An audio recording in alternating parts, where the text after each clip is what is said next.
Hey everyone, welcome to my channel. तो चलिए आज का पार्ट शुरू करते हैं। तो कल के पार्ट में हमने देखा था कि लान वांगजी वुशान के लिए उसके कपड़े और बाकी सब चीज़ें निकाल कर गया था, जिससे वुशान के चेहरे पर स्माइल लग गई थी। तो इससे आगे देखते हैं। उसने देखा लान वांगजी यहाँ नहीं है, मतलब वह नीचे है। वह जल्दी से तैयार होकर नीचे पहुंचा तो उसने देखा लान वांगजी ब्रेकफास्ट टेबल पर फूड अरेंज कर रहा है। धीरे धीरे सभी लोग वहां आए। मैडम यू ये देखकर शॉक थी कि ये ओमेगा खाना भी बना रहा है।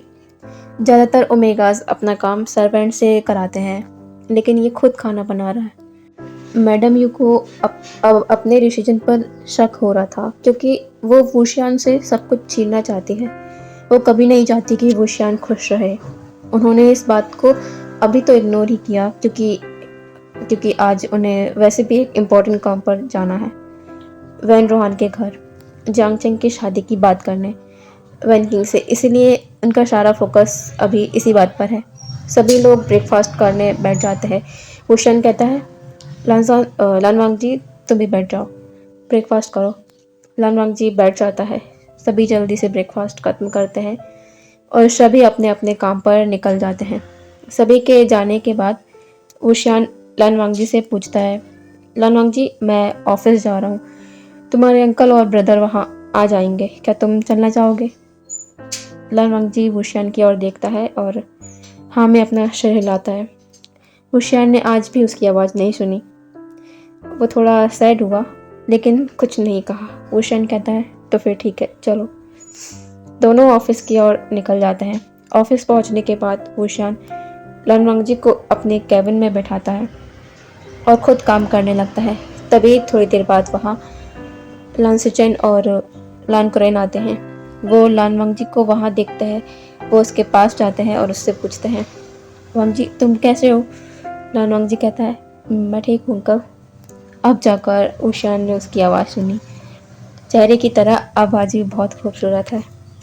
अब लान कुरैन विवशान की ओर मुड़ते हैं। विवशान उन्हें ग्रीट करता है। लान कुरैन नोट करते हैं, थैंक यू बेटा बांग जी को यहाँ लाने के लिए। विवशान कहता है, इसमें कोई बड़ी बात नहीं है अंकल। आप अब जब चाहे वांग जी से मिलने आ सकते हैं, और वो भी आपके पास जब मर्जी तब आ सकता है। तभी लानकुरन कहते हैं, लेकिन मैडम यू उन्होंने तो हमें उनके घर आने से मना किया है। लान वांग जी भी ये सुनकर वुशियान की ओर देखता है। तभी वुशियान कहता है, कब कहा उन्होंने आपसे? लान सिचेन कहते हैं, कल जब हम घर पहुंचे तो उनका हमारे पास कॉल आया। उन्होंने कहा, कल अगर वुशियान ने बुलाया है तो तुम कंपनी जा सकते हो, लेकिन इसके बाद कभी भी कंपनी या घर आने की कोशिश भी मत करना। वुशियान को यह सुनकर बहुत गुस्सा आया। वुशियान ने अपने गुस्से को शांत किया और उनसे कहा, पहले आप लोग बैठिए, फिर बात करते हैं। वो लोग बैठ गए और लानवांग जी भी सारी बातें सुन रहा था। तभी वुशियान बाहर से किसी को आवाज़ देता है। शोयांग अंदर आता है और कहता है, जी बॉस, जाकर इस ऑफिस का सीसीटीवी ऑफ करो, कुछ भी रिकॉर्ड नहीं होना चाहिए। और कोई अगर पूछे कि रिकॉर्ड क्यों नहीं हुआ तो उनसे कहना किसी टेक्निकल इशू की वजह से रिकॉर्ड नहीं हुआ, ठीक है? शोयांग कहता है, जी बॉस, समझ गया। लांस नहीं समझ पा रहे थे कि वुशियान ऐसा करने को क्यों कहा। शोयांग वहाँ से चला जाता है। वुशियान लांस की ओर देखता है और कहता है, देखिए, जैसा आसपास होता दिख रहा है, रियल में वैसा कुछ भी नहीं है। लानकुरन कहते हैं, क्या मतलब? तभी विभूषण कहता है, देखिए, अब कैसे भी हो, आपके नेफ्यू का हस्बैंड होने के नाते मैं आपकी फैमिली से जुड़ गया हूँ, इसलिए मेरी लाइफ के बारे में आपको जानने का पूरा हक है। और लानवांग जी को भी पता होना चाहिए कि मेरी लाइफ के बारे में, मेरी लाइफ में क्या है क्या नहीं, उसे पता होना चाहिए। मैं आपको अंधेरे में नहीं रखूँगा। सबसे पहली बात तो ये है कि मैं जियांग्स का बेटा नहीं हूँ। ना वो मेरे बायोलॉजिकल फादर मदर है और ना मैं उनका बायोलॉजिकल सन। मैं एक अनाथ था जिसे जांग अंकल अपने घर लाए थे। जब पहली बार मैं घर आया तो मैडम यू इससे बिल्कुल भी खुश नहीं थी। उन्होंने कभी मुझे माँ का प्यार नहीं दिया। लेकिन जब मैं बड़ा हो गया, मैंने बिज़नेस में कदम रखा। मैंने सब कुछ कमाया, दौलत भी और नाम भी। जियांग्स ने 8 साल का था मैं जब मुझे घर लाए थे। मैंने मैंने मैंने उनकी बेटी को एक एक्सीडेंट से बचा लिया था, तो उनकी बेटी ने मुझे घर लाने की ज़िद की थी और जियांग फैमिया मुझे घर ले आए थे। लेकिन जब मेरी सीजे की शादी हो गई, जब मैं 18 साल का था, मतलब जियांग्स की बेटी की शादी हो गई, तो 18 साल की उम्र में उन्होंने मुझे अपने घर से जाने को कह दिया और यह भी कहा कि अब से उसका और हमारा कोई भी लेना देना नहीं, ना ही इस घर से मेरा कोई लेना देना है। उसके बाद मैं उस घर से चला आया। फिर मैंने मेहनत करी, बिज़नेस में अपना कदम रखा, बिज़नेस में नाम कमाने लगा, तो वो वापस मेरी ज़िंदगी में आ गए और ख़ुद को मेरे माँ बाबा से इंट्रोड्यूस कराया सभी को। और अभी का तो आप सभी जानते ही हैं, मेरे नाम पर न जाने वो क्या क्या कर रहे हैं। मेरी शंघाई की इस ब्रांच पर अपना कब्जा करके बैठे हैं। मुझ पर उनका एक एहसान था, इसलिए अभी मैं चुप हूँ। बस उनकी एक गलती और सब कुछ मैं अपने तरीके से हैंडल करूँगा। लांस ये सुनकर शॉक थे। जब ये बात दुनिया को पता चली तो सभी को बहुत बड़ा झटका लगेगा, क्योंकि जैसा लोग समझ रहे हैं वैसा तो यहाँ पर कुछ भी नहीं है। जियांग्स विभूषण के पेरेंट्स होने का दावा करते हैं, लेकिन उनका तो इन शब्द में कोई हक ही नहीं है। लानकुरन कहते हैं इतनी बड़ी बात, वो इतना बड़ा झूठ कैसे कह सकते हैं। विभूषण कहता है वो लोग हमारी सोच से भी बढ़कर हैं, आपको मेरी शादी की मिस्ट्री भी नहीं पता होगी। लानसचन कहता है कौन सी मिस्ट्री। लानवांगजी यह सब सुन रहा है।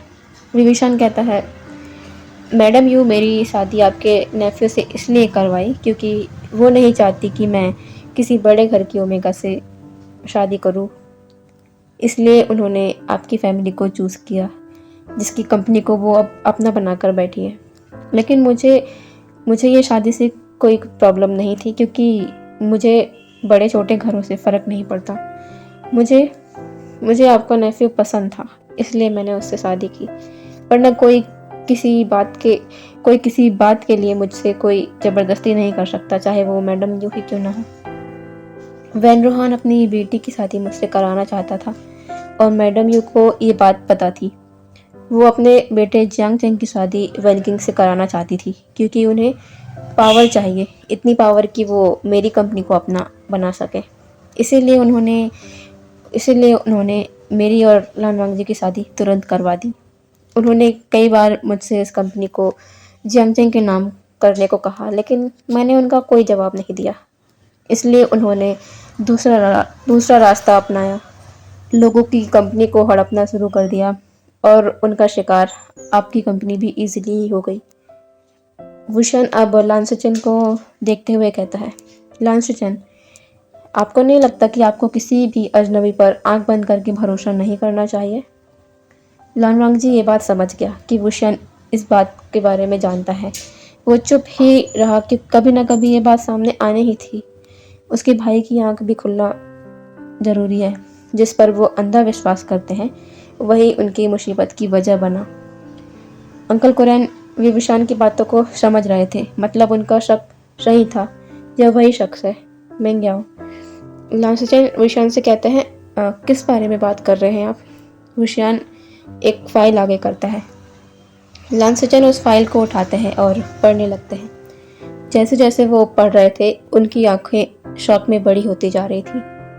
पढ़ने के बाद वो फाइल नीचे रखते हैं और कहते हैं नहीं, ये कैसे हो सकता है, यही सच है। भूषण कहते हैं वो कहते हैं ना कि अपने लोग ही धोखा देते हैं, आपके साथ भी वही हुआ। आपने उस पर विश्वास किया या उसके झूठे प्यार पर विश्वास किया और उसने आपको कहीं का नहीं छोड़ा। वो मैडम यू का एक मोहरा है जो कि कई कंपनीज के साथ ऐसा कर चुका है, जिसके झूठे प्यार का शिकार आप भी हुए हैं। आई एम श्योर आपकी कंपनी मैडम यू के अंडर आने के बाद से उसने आपसे बात नहीं की होगी और वो बात कर भी नहीं सकता क्योंकि मैंने उसे जेल भिजवा दिया है और धीरे धीरे उन सारी कंपनीज को लौटा रहा हूँ जिसे मैडम यू ने अपने अंडर किया था। इसीलिए मैं शंघाई में ही रुक रहा हूँ कुछ दिन। और ये वुशान एक फाइल उठाता है और लान कोरेन को देता है। यह है आपकी कंपनी के पेपर्स। अब आप अपनी कंपनी को ऊपर ले जा सकते हैं या फिर किसी पर ब्लाइंड ट्रस्ट करके नीचे ला सकते हैं, ये आप पर निर्भर करता है। यह सब उसने लान सिचन की ओर देखते हुए कहा था। सिचन ने अपना सर नीचे कर लिया। लान कोरेन उठते हैं और वुशान को कहते हैं, तुम्हारा बहुत बहुत शुक्रिया विभूषण, हमारी कंपनी हमें लौटाने के लिए। विभूषण कहता है, ऐसी कोई भी बात नहीं है अंकल, अब आगे से आप लोग थोड़ा अलर्ट रहिएगा। अंकल कोरेन हाँ में सर हिलाता है। अंकल कोरेन कहते हैं, ऐसा क्यों लगता है कि तुम्हारा चेहरा किसी से मिलता है जिसे मैं जानता हूँ। तुम्हारे मदर फादर कौन थे। विभूषण कहता है, मेरी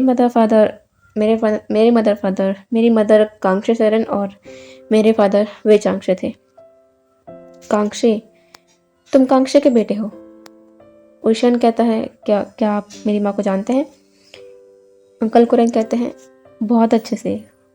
वो चुलबुली लड़की, वो हंसमुख स्वभाव की और सभी का अच्छा सोचती थी, जैसे कि तुम हो, वो भी वैसे ही थी। हम लोग कॉलेज में थे और तब मुझे वो पसंद थी, लेकिन तुम्हारी माँ को तुम्हारे फादर पसंद आ गए और उन्होंने उससे शादी कर ली। लान वांगजी और लान सिचन ये शौक थे ये सुनकर कि उनके अंकल को कोई ओमेगा पसंद था, वो भी विभूषण की माँ। विभूषण ये सुनकर स्माइल करता है, हाँ वो ऐसी ही थी। मुझे कुछ बातें मतलब कुछ यादें बस याद है उनके साथ की। तुम बिल्कुल अपनी माँ की तरह ही हो। वुशान बस स्माइल करता है। लान वांगजी वुशान को देख रहा है। इसके साथ भी तो बुरा हुआ है, इसके माँ बाबा भी नहीं है, लेकिन वह फिर भी मुस्कुराता है। लेकिन वो क्यों नहीं कर पाता। लान सिचन और लान कोरेन वहाँ से चले गए। वुशान ने लान वांगजी से कहा, अगर तुम ऑफिस घूमना चाहते हो तो घूम सकते हो, वरना यहीं पर इंतज़ार कर सकते हो, मुझे थोड़ा सा काम है, फिर हम घर चलेंगे। लान वांगजी कहता है, मैं यहीं इंतज़ार करता हूँ। वुशान ने कहा, ठीक है। अब हम वैन रोहान के ऑफिस का सीन देखते हैं, जहाँ पर मैडम यू और जियांग चेंग आए हुए हैं। वैन रोहान उनके सामने बैठा है। वो तो कहिए मैडम यू, यहाँ आपका कैसे आना हुआ। मैडम यू थोड़ा हिचकिचाते हुए शुरू करती है, वो मैं अपने बेटे जियांग चेंग के लिए आपकी बेटी की शादी कराना चाहती हूँ। आपका इस बारे में क्या ख्याल है। वैन रोहान कहता है, देखिए मैडम यू, बात अगर मिस्टर वे की होती तो मैं सोचता, लेकिन आपके बेटे के लिए मेरी ना है, क्योंकि आपका बेटा एक ऑफिस को ही अच्छे से नहीं संभाल पाता और मिस्टर वे अकेले ही इतने सारी ब्रांचेस को हैंडल करते हैं। ऊपर से मेरी बेटी इस रिश्ते के लिए नहीं मानेगी। उसे पार्टीज में घूमने का शौक है। मुझे नहीं लगता कि आप लोग उसे संभाल पाएंगे, इसलिए आपको ये ख्याल अपने दिमाग से हटा देना चाहिए। मैडम यू और जियांग चेंग को यह सुनकर बहुत गुस्सा आता है। वो लोग वहाँ से निकल जाते हैं। जियांग चेंग कहता है, अगर विभूषण का नाम ना हो तो हमारी दुनिया में कोई भी वैल्यू नहीं है। उसकी हिम्मत कैसे हुई हमसे ऐसे बात करने की। मैडम यू कहती है, अभी शांत रहो, बहुत कुछ हमारे हाथों से निकल रहा है, मुझे कुछ जल्दी ही करना होगा। मैडम यू जब घर पहुंचती है तो उन्हें एक फ़ोन कॉल आता है। फ़ोन में उस शख्स ने जो कहा, यह सुनकर मैडम यू को शौक लग जाता है। उन्होंने सही ही सोचा था, सब कुछ उनके हाथ से निकल रहा है। वुशान भी अपने ऑफिस का काम कंप्लीट करके लान वांगजी को लेकर उनके घर की ओर निकल जाता है। वुशान जब घर पहुंचता है तो देखता है कि मैडम यू सोफे पर बैठी है। उनका बेटा भी वहीं है। मैडम यू पूछती है, कहाँ गए थे तुम। वुशान कहता है, ऑफिस गए थे, वहीं से आ रहे हैं। और यह कहकर वह लान वांगजी का हाथ पकड़ता है और ऊपर की ओर जाने लगता है। तभी मैडम यू फिर कहती है, मैंने सुना तुमने लांस को उनकी कंपनी लौटा दी। वुशान कहता है, हाँ मैंने लौटा दी, लेकिन क्यों। बस यूं ही। वुशान कहता है, लेकिन तुम्हें पता है ना हम उन्होंने हमारी कंपनी के साथ क्या किया? मैडम यू कहती है। मैडम यू, वो मेरी कंपनी का मैटर है, मैं उसे संभाल लूँगा, आपको बीच में पढ़ने की ज़रूरत नहीं है, भूषण कहता है। मैडम यू को यह सुनकर शौक लगा। उन्होंने उन्होंने कहा, लेकिन लेकिन इतने सालों से मैं ही उसे संभाल रही हूँ। भूषण कहता है, जानता हूँ, वो आपकी इच्छा थी इसलिए मैंने संभालने दिया, लेकिन इससे यह नहीं बदल जाएगा कि वह कंपनी मेरी है। यह कहकर ओशियान लानवांग जी का हाथ पकड़कर ऊपर की ओर अपने रूम के अंदर चला गया और मैडम यू बस अपनी जगह पर जम गई। उन्होंने सोचा था जब जब वह वुशियान की शादी किसी छोटे घर की ओमेगा से करेंगी तो वुशियान को लोग क्रिटिसाइज करेंगे और उनका रास्ता खाली हो जाएगा वे कंपनी को पाने का। लेकिन ये क्या, ना तो वैन रोहन उनकी बात को माना और अब यह वुशियान उसके फैसले के अगेंस्ट जा रहा है। उन्होंने मन में सोचा, क्या क्या उन्होंने वुशियान की शादी इस ओमेगा से कर कोई गलती तो नहीं कर दी। जियांग चेंग कहता है, मॉम, ये सब कुछ उल्टा हो रहा है, हमने जो सोचा वैसा कुछ नहीं हो रहा, कहीं हमने वुशियान को यहाँ बुलाकर गलती तो नहीं कर दी। ऊपर से ये यहाँ से जा भी नहीं रहा है।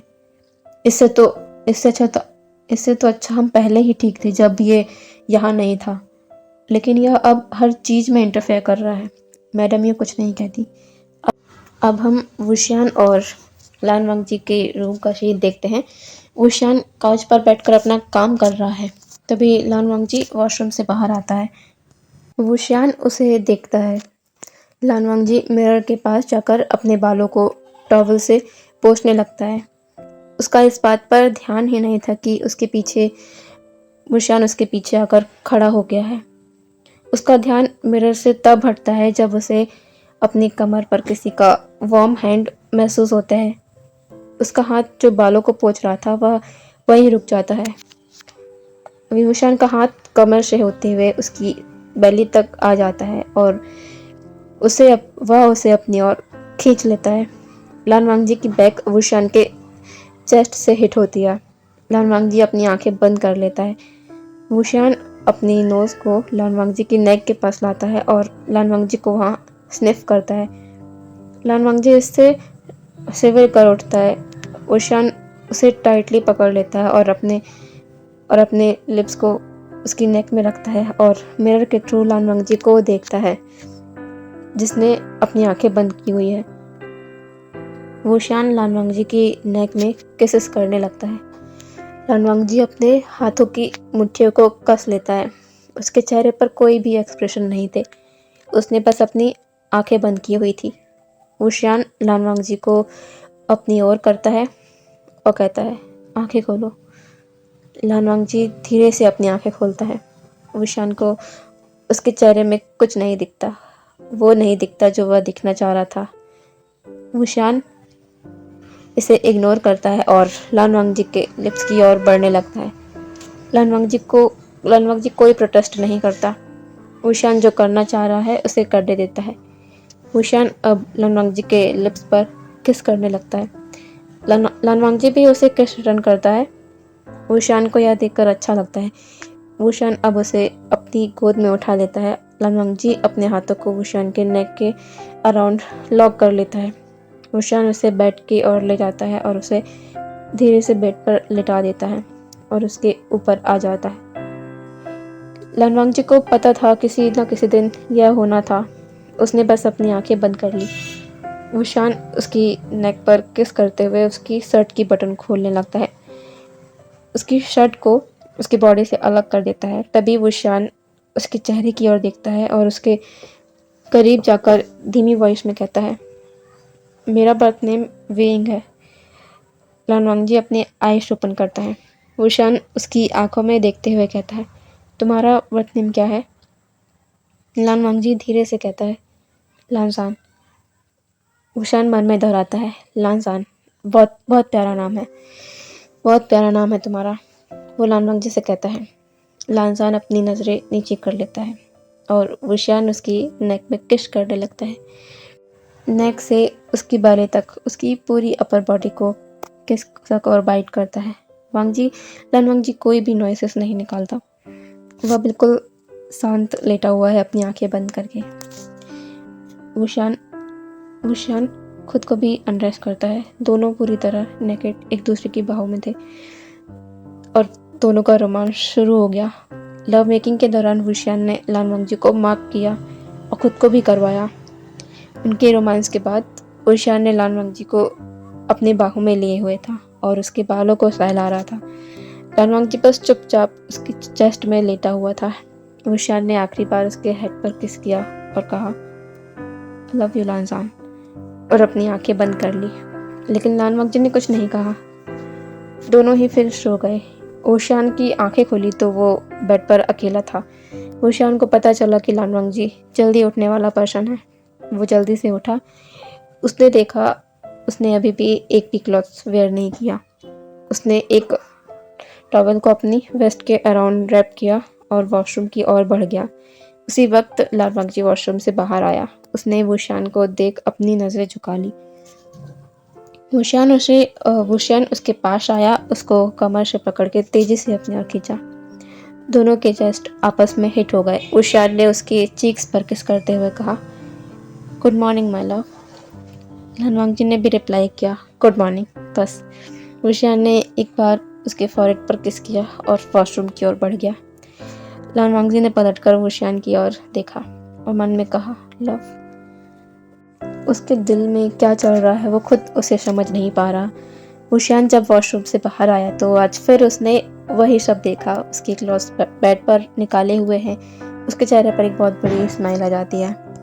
वुशान जल्दी से तैयार होकर नीचे आया तो उसने देखा आज भी लानजान ब्रेकफास्ट की तैयारी कर रहा है।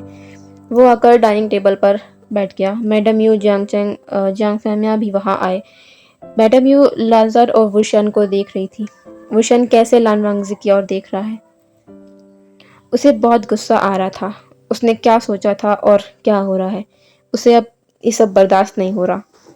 मैडम यू ने लान वांगजी को देखते हुए कहा कि आगे से तुम्हें नाश्ता बनाने की ज़रूरत नहीं है। तुम्हें तुम्हें यह नहीं पता होगा कि हम लोग कैसा नाश्ता करते हैं। हाँ, तुम्हारे यहाँ तो हमारे यहाँ जैसा नाश्ता बनता ही नहीं होगा। ना तो पता होगा कि हम कैसा खाना खाते हैं। हमारे सर्वेंट ये सब देख लेंगे। तुम्हें कुछ भी करने की ज़रूरत नहीं है। लान वांगजी ब्रेकफास्ट कर रहा था। उसका हाथ वहीं रुक गया, लेकिन उसने अपने मुंह से एक शब्द नहीं कहा। पर वुशान को इस बात पर बहुत गुस्सा आया।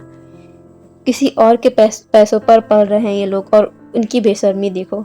इनकी अकड़ कभी कम नहीं होती। वुशान ने लान वांगजी से कहा लानजान, कल से सिर्फ मेरे और तुम्हारे लिए ब्रेकफास्ट बनाना और ब्रेकफास्ट रूम में ही ले आना। यहाँ लाने की ज़रूरत नहीं है, ठीक है। लान वांगजी ने वुशान की ओर देखा। वुशान ने एक बार फिर कहा ठीक है ना। लान वांगजी ने बस हाँ में अपना सर हिला दिया। मैडम यू को बहुत गुस्सा आया।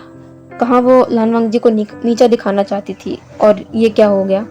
वुशान पहले उनके खिलाफ कुछ नहीं बोलता था, लेकिन अब बोलने लगा है। लेकिन उन्हें तो अपना काम निकलवाना है, इसलिए वो कहती है वुशान, मैं तो बस कह रही थी कि लान वांगजी को पता नहीं होगा ना कि हम क्या खाते हैं।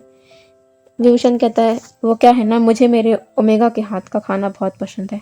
इससे पहले कभी मैंने इतना टेस्टी खाना नहीं खाया, इसलिए मुझे तो मेरे ओमेगा के हाथ का खाना ही खाना है। वो कल से सिर्फ मेरे लिए ही खाना बनाएगा। यह कहकर वुशान अपनी जगह से उठता है और लान वांगजी का हाथ पकड़कर रूम की ओर चल देता है। मैडम यू बस अपने दांत पीसती रह जाती। मैडम यू जब अपने ऑफिस पहुंचती है तो उन्हें पता चलता है कि वहाँ वैन रोहन का बेटा वेंचाओ आया हुआ है। वो कंफ्यूज होती है कि वेंचाओ यहाँ क्यों आया होगा। वो उससे मिलने जाती है। वेंचाओ उनके ऑफिस में था। तभी वेंचाओ उन्हें देखकर ग्रीट करता है।